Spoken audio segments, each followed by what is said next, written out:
I invite you to take your first inhale here. So we're going to inhale through the nose. Begin to relax the eyes. And really allow the body to soften. Begin to fill the body. Feel the chest rise. The abdomen. Take your time. And then softly exhale when you're ready.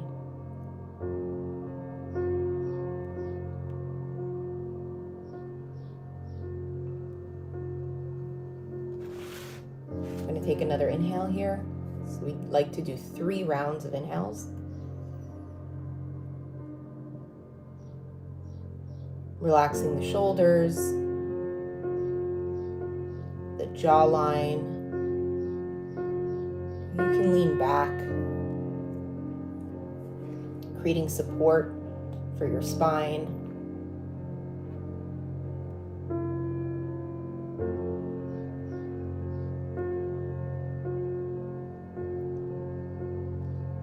And then exhale.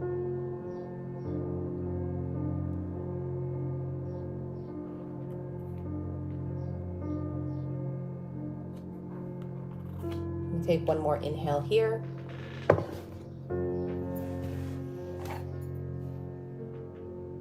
Through the nose. Notice where your mind is today.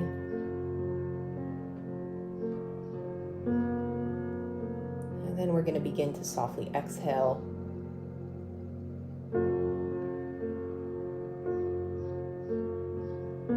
So we're approaching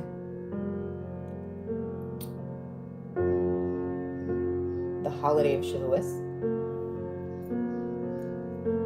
And as we move into this space, around holiday time, there's a lot of things that get heightened. But also, the holiday of Shavuos is a build-up, as in we are moving from Pesach, which is when the Yidden left Mitzrayim, right? So when they left Egypt, to receiving the Torah. And what happens is we have 49 days, which is Sphira, right? It's a sense of counting. And we go through different combinations of the Spheros. So every week was one Sphira. That, and then it was like there were different kind of, it's almost like a mathematical equation from an energy perspective. And what's really interesting is that every single one of these equations had an influence on the week and on the day. And then we come to a space where we're able to receive the Torah. So what's interesting is that the word that is used is we're receiving the Torah, right? It's a reception of sorts. And so we're going to focus on that for a moment, because I feel like what's so important from a spiritual practice is knowing that the receiving aspect of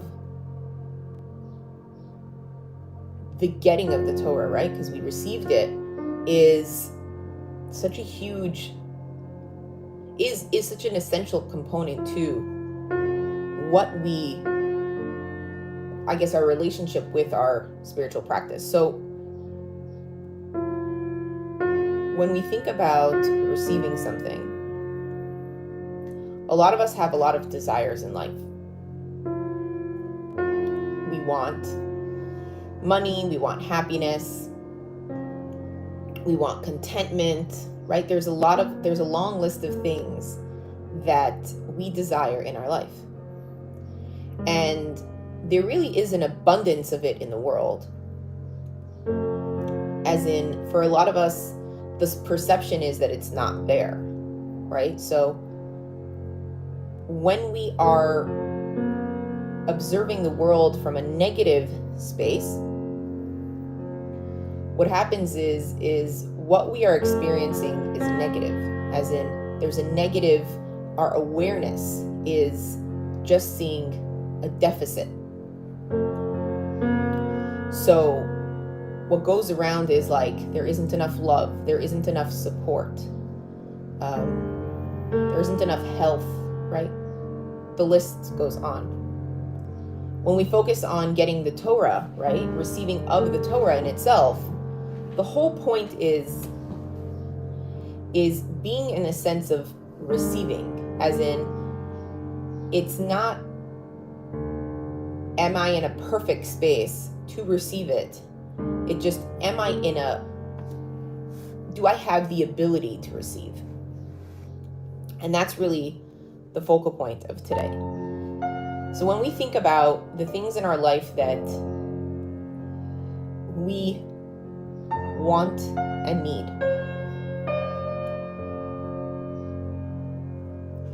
a lot of times the things we desire, we are actually not in a space to actually receive it. So we are not prepared to receive it and or hold space for it. So the thing is that if we focus more on the preparation, so with getting the Torah, there's 49 days, right? There's kind of 7 weeks of really working towards it. What happens is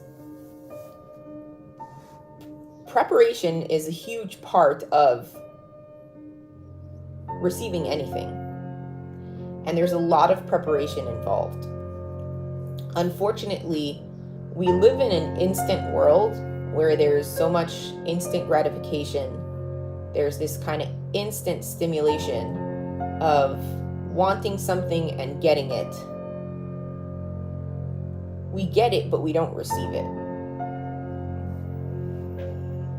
We're able to get in contact with it, but we're not able to absorb it, or even observe it, for that matter. So when we begin to simplify and really strip things down, right? Instead of having the concept of like, physical things of I want this, that, and the other, whatever those things might be. It might be a place you want to be. When we begin to focus on the emotion that we're trying to master, and we begin with what is the preparation that can get me to that mastering. And this could be on a physical level, a mental level, or on a spiritual level. There first has to be some kind of elimination, right? So when we step into preparation, right, what we're doing is we're dedicating time and energy towards something that is valuable to us. So the first thing we're going to have to do is give up on something else. There's almost like a buy-in, right? So there's like a buy-in. It's like if you really want this, you're going to have to be able to create space for it. And creating space for it might mean eliminating something else.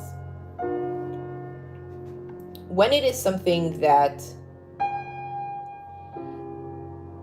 is constructive in self-development,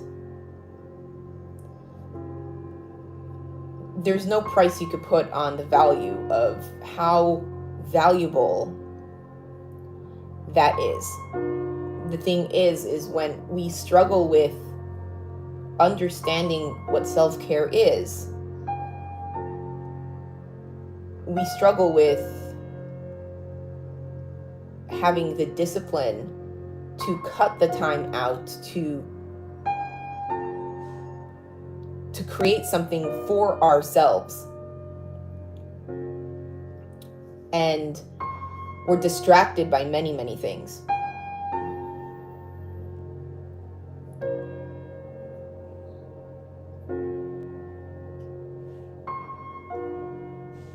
So when we begin to build and we begin to focus on something that we do want. So in this case, we're stepping towards the Torah, right? Receiving the Torah. So it's not about knowing the whole Torah, it's accepting it. It's the acceptance portion.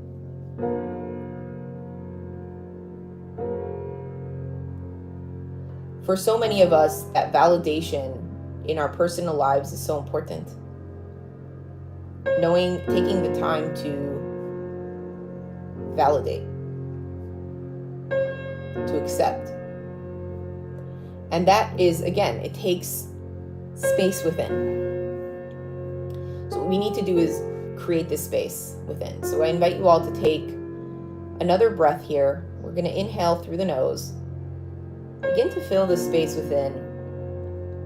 And notice, what are the things that might begin to distract your thoughts? Or what are the things that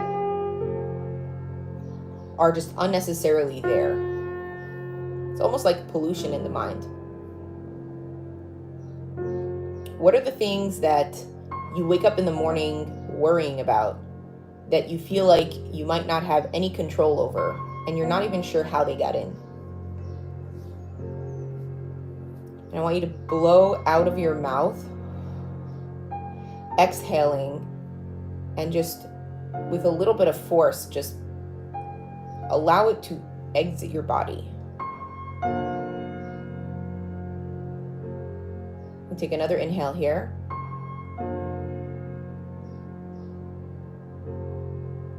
Fill the lungs and the chest and the abdomen, and then blow through the mouth, exhaling. Tighten the core. And hold that core for a second.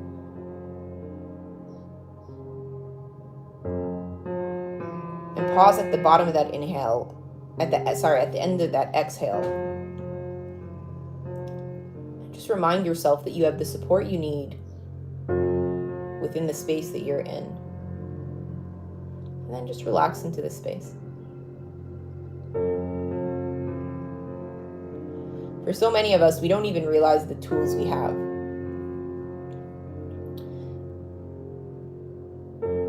The great thing about the Spheros, right? So Spheros Omer is, it's almost like tools, but from a sensory perspective, an energy field.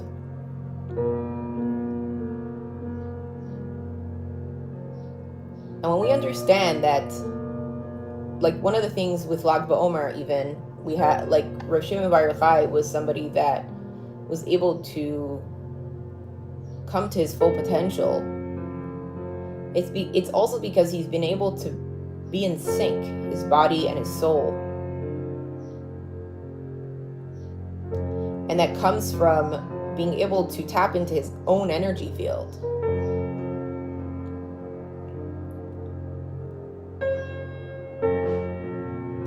But to do that, we need to take the time to spend with our energy field. And notice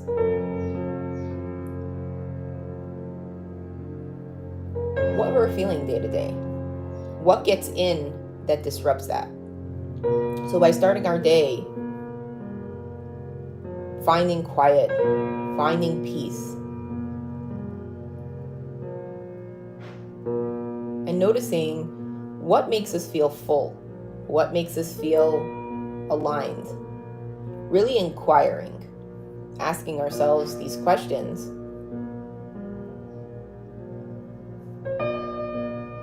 What we end up doing is creating a guide for the day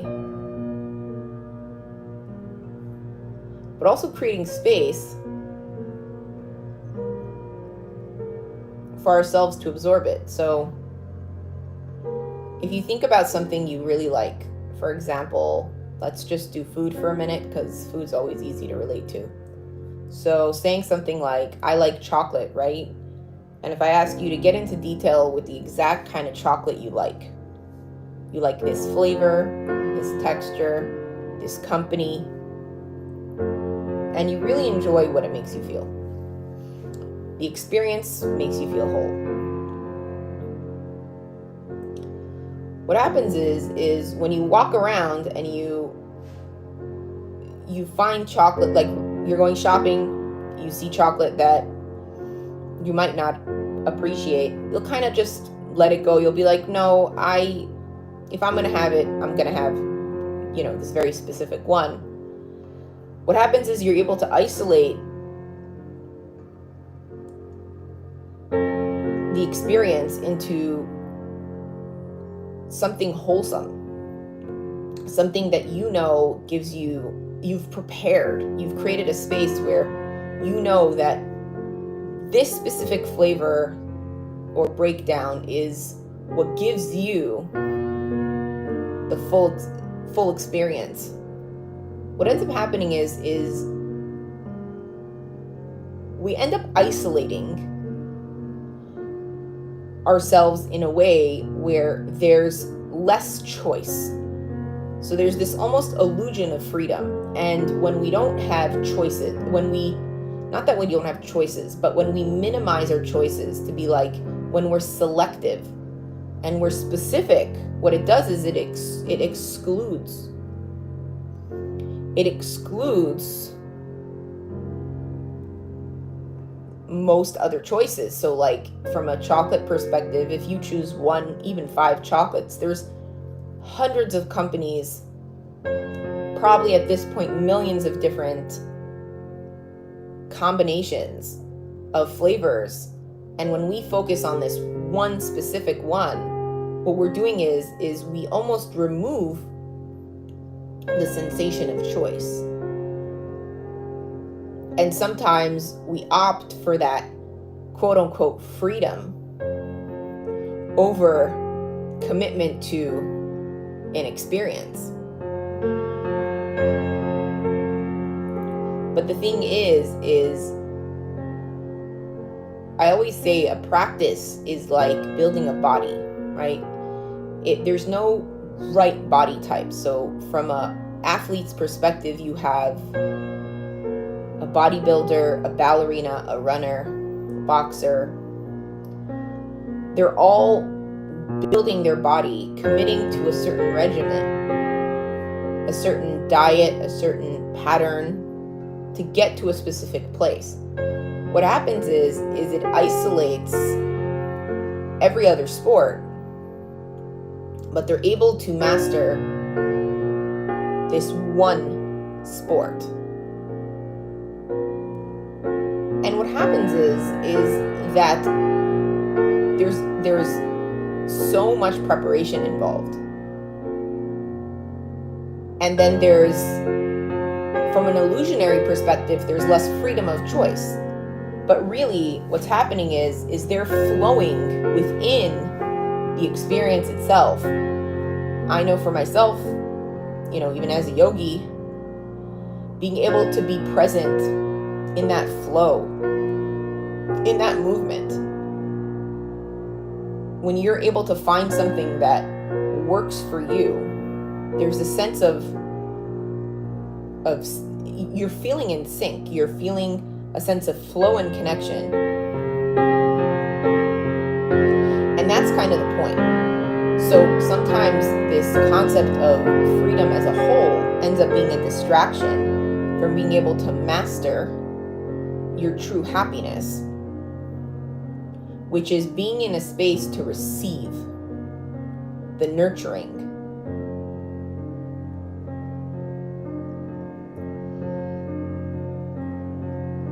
So when we think of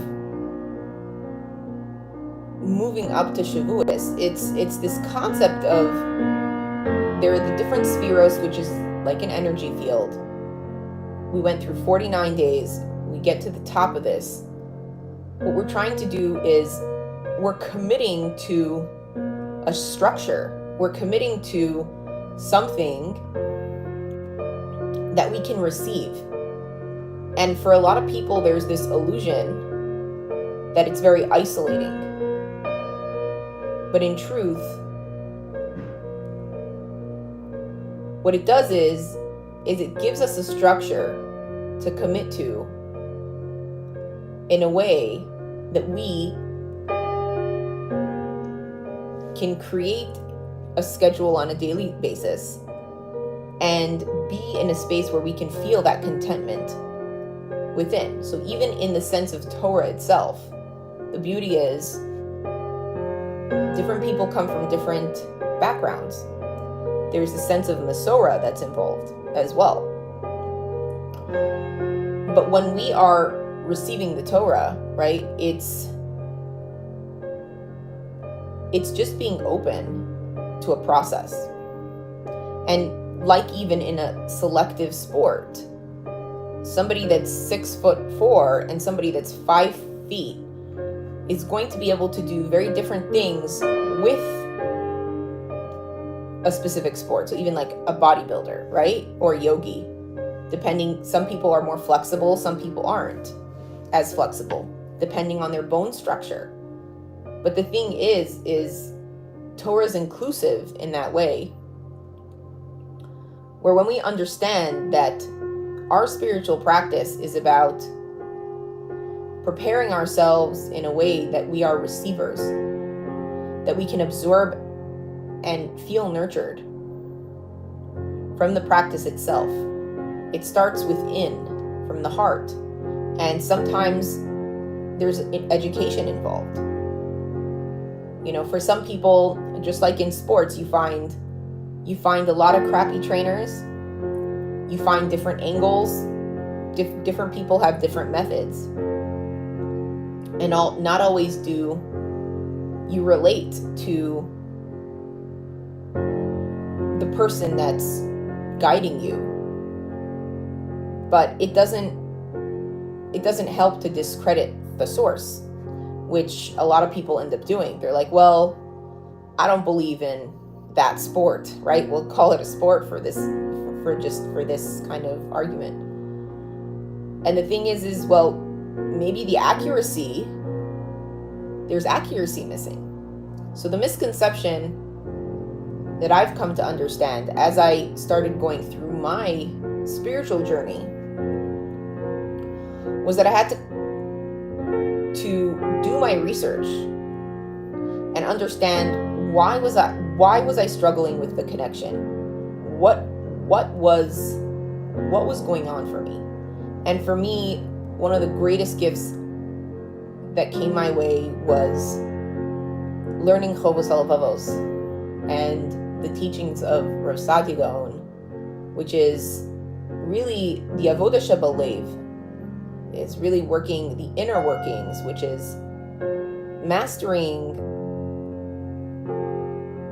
the heart, what we're feeling, our intentions, and understanding it from an internal level. And for everybody, this is different. But at the pinnacle of this, it was understanding, and this is something that I was able to learn from meditation, is creating more stillness in my life, knowing that the truth is whole. Just like the Torah is whole. We don't need to add anything to it. It is complete. The only thing we need to do is receive it. And on a daily basis, we get little doses. It's given to us in little bite sizes on a daily basis. So even like with the Spheros, we were given, little bits and pieces until we get to 49 days, until we get to it, to being able to receive the Torah. So if on a daily basis, we're able to search for the good, right? Create awareness around the positive and prepare ourselves to receive. which is creating a calm environment for ourselves, removing the distractions, and really beginning to discover what are things that help you feel nurtured. What part of your spiritual practice do you relate to? What on a physical level helps you connect with your spiritual practice, or vice versa? Then you can be able to add more of that into your life, and it can help build the space for you to find the contentment on a daily basis. So as you move through the next couple days, take your time to notice what are the things that create flow within. What are the things that create the sense of alignment internally?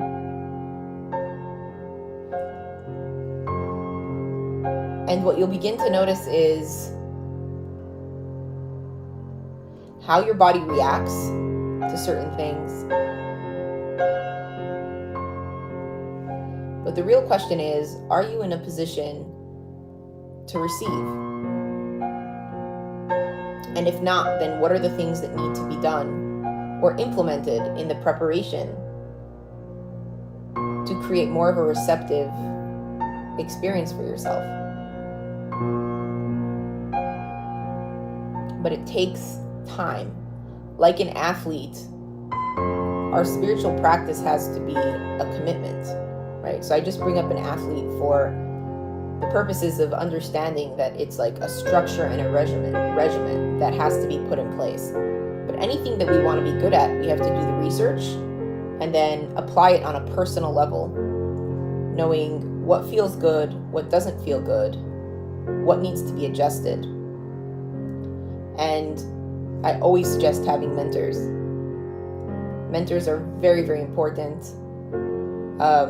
Having that structure in place to be able to, like athletes, there are, really, really great coaches that are available as well. So when you find somebody that can help you move along, because again, these things don't happen overnight, right?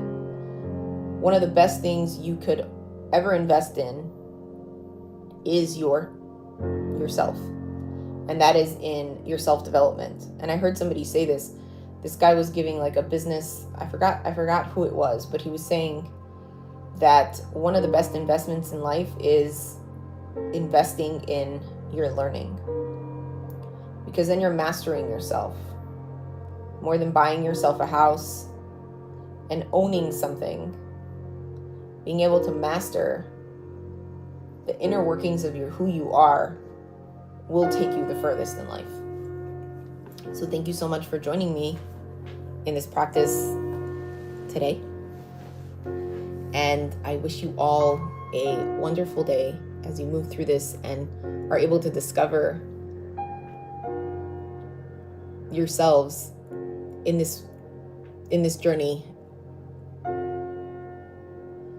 I encourage you to ask yourselves what helps you feel nurtured and invest in adding that to your day on a daily basis. So I'll take questions now if anyone has anything they want to share.